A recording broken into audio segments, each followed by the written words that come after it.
Allez, tire-toi. Tire-toi. Allez, bonjour à tous. Allez, cette semaine, ce sera une petite vidéo avec les petits inséparables à la main, élevés à la main. Donc, les voilà. Les voilà, tous les deux. Ça grandit, ça grandit.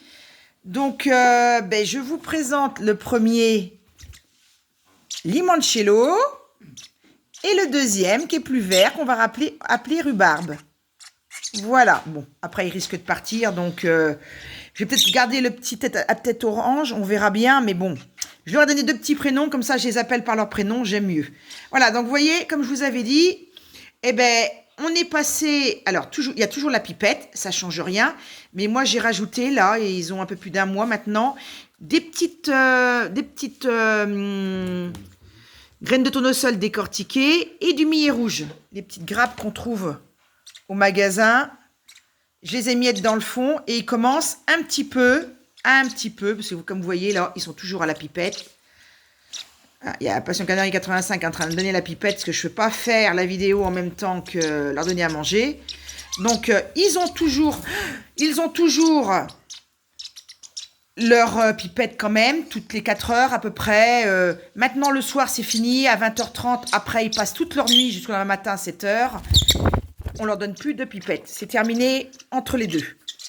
Donc là, il y a Miss Bigorneau qui fait le bébé, qui est un peu jalouse, qui vient goûter aussi à la pâtée, mais elle qui est maintenant sevrée et qui vit dans la cage avec les copains et copines de l'autre côté. Donc voilà, rien de plus.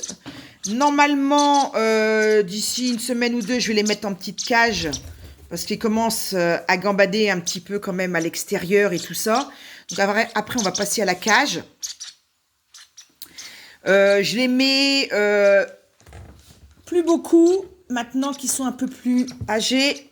Je leur mets simplement ça quand je m'en vais de la pièce pour éviter qu'ils aillent un peu plus loin que prévu.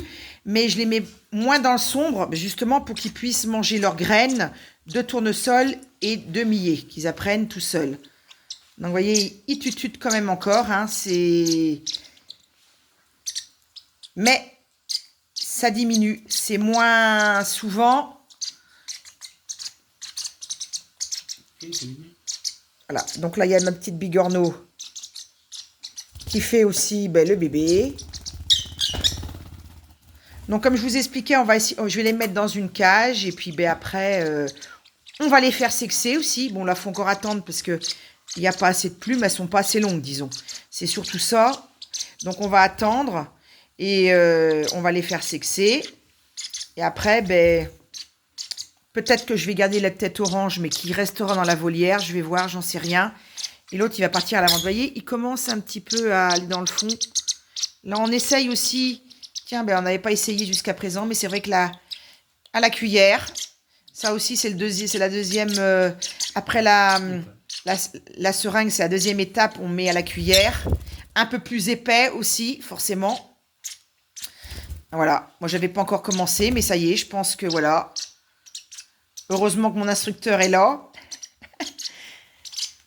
Voilà les nouvelles, un petit peu des inséparables élevés à la main. Donc la semaine prochaine, on va tâcher d'aller voir la volière. Parce que pour l'instant, il n'y avait pas eu trop de naissances, trop de nouveautés. Donc la semaine prochaine, j'essaierai de faire une petite vidéo au niveau des inséparables, enfin pas des inséparables, de la volière, les becs crochus et les becs droits. On ira voir tout ça. Donc voilà, mais sur ce, je vous souhaite à tous un bon week-end. Je vous dis à la semaine prochaine.